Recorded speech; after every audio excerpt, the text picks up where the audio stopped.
Welcome once again to Lehto's Law. Here's Steve Lehto. Other day I did a story about California passing a law in an attempt to curb catalytic converter theft. They passed a law making it harder to sell catalytic converters and so on. And so I had said that one of the problems with the whole industry of catalytic converter theft is that people can steal a catalytic converter, throw it in the trunk of their car, and then if they encounter law enforcement later, it's really, really hard to link that particular converter to a particular theft. And I said, I wonder if it's ever even happened in the history of mankind.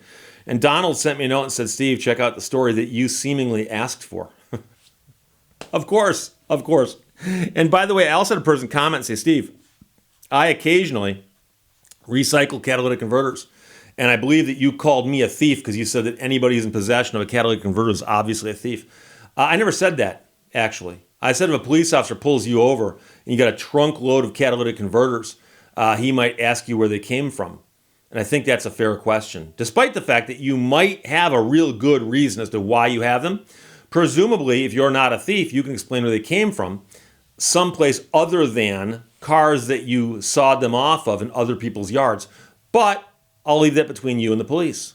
Right now we're talking about one guy who got busted for a single catalytic converter theft. But this guy's not the brightest man on the planet. And so the real story here is how horribly wrong this catalytic converter theft went, to the point where it would be funny, except it involves a bunch of crimes. So it's not funny, but it happened in Wisconsin in a little town called Eau Claire. And I used to live in a town called Eau Claire, Michigan, but that's a different place altogether. Headline from WEAU. Eau Claire man accused of catalytic converter theft,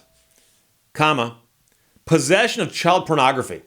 And yes, this all comes together in one just ball of legal confusion. A catalytic converter theft led to a man being charged with possession of child pornography. But he also got busted on the catalytic converter theft. But right now, I think that's the least of his worries. The man's 56 years old. He's from Eau Claire.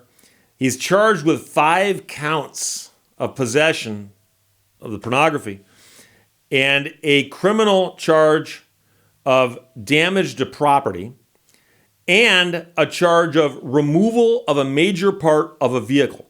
So one incident somehow results in 3 crimes for which he's been charged, one of which is extremely serious. And it turns out that the catalytic converter is almost a footnote to the story, except I was the one who said, do you think anybody has ever been busted for the theft of one catalytic converter?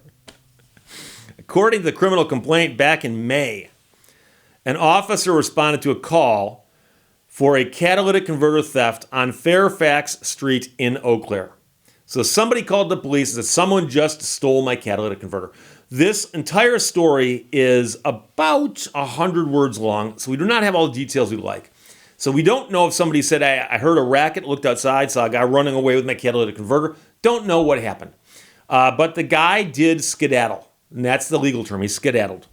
So an investigation revealed a catalytic converter had been removed from the car. So the police showed up and said, yes, indeed, you are correct. Your catalytic converter is missing. It is missing from your car. Now, they also found a saw. There was a saw there. Now, we don't know if it's a power saw, hack saw, a wood saw. Okay, it could be all kinds of things. We don't know. It just says a saw. Now, it says that there was also a cell phone laying nearby. So the police arrive on the scene of the crime. The crime scene is there, okay? They look underneath the car. There's a gap where there ought to be a catalytic converter. Clue number 1. Clue number 2, there's a saw there that appears to have been used to saw the catalytic converter off of the car. So we have one of the implements of the crime. And then there's a cell phone that was left behind, and one could possibly reach the conclusion that a cell phone laying on the ground near the saw, near the scene of the crime, is somehow connected and perhaps belongs to the perp. The perp. That's, of course, short for perpetrator. I learned that from watching TV. So the police officers, in their investigation, examined the phone, which had been left behind, and they discovered things on the phone that allowed them to bust this case wide open. The first thing they discovered was who it belonged to. They identified the man to whom it belonged. So they now have a suspect.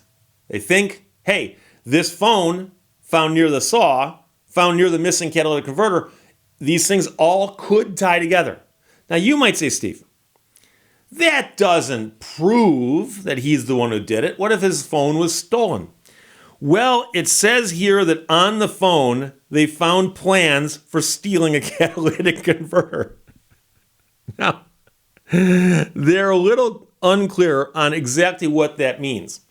But it says on the phone, it showed that he had been planning the catalytic converter theft. Now, we don't know if that means that they looked at what he'd most recently Googled, and he was Googling, like, where is the catalytic converter on this car? Or if he was texting somebody and said, hey, I'm about to go out and steal a catalytic converter. Or messaged somebody on Facebook and said, hey, what's a catalytic converter worth? And do I have to use ID or can I just sell that anonymously? But it says that there were actually plans for the catalytic converter theft on the phone. So right now you're thinking, okay, Steve, I guess I'll buy this. The missing catalytic converter, the saw, the phone, which can be linked to the guy and which shows his connection to some kind of theft. And you've already forgotten about the good part, haven't you? The real reason we're here. Officers also found on the phone what appeared to be 179 images of child pornography. That is a very, very serious thing. And I'm telling you right now that although he's been charged with 3 things, 5 counts of that, a charge of criminal damage to property, and the charge for the removal of a major part of a vehicle, it's charge number 1 that's very serious. That is the one that'll get you. And so I will point out to you, because people will ask about the 2 charges arising from the catalytic converter theft. One of them is damage to property. So simply hacksawing the exhaust pipe is damaging the property. So you're charged with damaging the property, but then when you remove a piece of the car, that is a removal of a major part of a vehicle. That's a second crime. Because presumably you could, let's say you sawed the catalytic converter off and got interrupted and you ran away but left it behind. Obviously, there should be a crime for damaging the car, and there is. Number 2, there's a charge for stealing a part of the car. There you go. Number 3 has got nothing to do with any of this. It's those images they found on the phone. And that is a very, very serious crime. So if someone came into my office and said, Steve, I've been charged with some crimes involving a catalytic converter theft, I'd say, okay, what are they? Well, they got me for damaging the car. They got me for stealing the catalytic converter. And then they found all these images on my phone. I'd be like, what? What's that got to do with catalytic converter theft? It doesn't. It doesn't. But that's how he got onto the radar of the police. So we can now go back and deconstruct what happened here. This guy, looking at his phone, apparently does some research on how to steal a catalytic converter, grabs a saw, goes and actually steals one, and in the process of doing this, leaves behind his saw and his phone. And because of that, he's going to get busted for the theft of the catalytic converter, which, if that's a first offense, it's probably not that big of a deal in Wisconsin. But on the other hand, those images on that phone, very, very serious stuff. And right about now, there's a 56-year-old man in Wisconsin who is kind of wishing he hadn't thought about stealing a catalytic converter. So, Donald, thanks for sending the story. And it's kind of interesting that I had simply just said the other day, has anybody ever actually been busted for just stealing one catalytic converter? This guy here is the poster child for that. Because what he set out to do, if he'd been caught for simply stealing the catalytic converter, it wouldn't have been that big of a deal. However, it's going to turn into a big deal. So I will continue to watch this. I've got friends in Wisconsin. I've got viewers in Wisconsin. If you see anything pop up on this in the future about the man from Eau Claire stealing a catalytic converter, but then being found with the illicit stuff on his phone, If you see a follow-up, please send this to me because I'm fascinated. I want to see what happens with this story. So it came from Wisconsin, WEAU, out of Eau Claire. Man accused of catalytic converter theft, comma, possession of child pornography. Unbelievable. Questions or comments, put them below. Let's talk to you later. Bye-bye. Thank you for watching Lehto's Law. Lost my friend's audiobook, and now I'll never hear the end of it.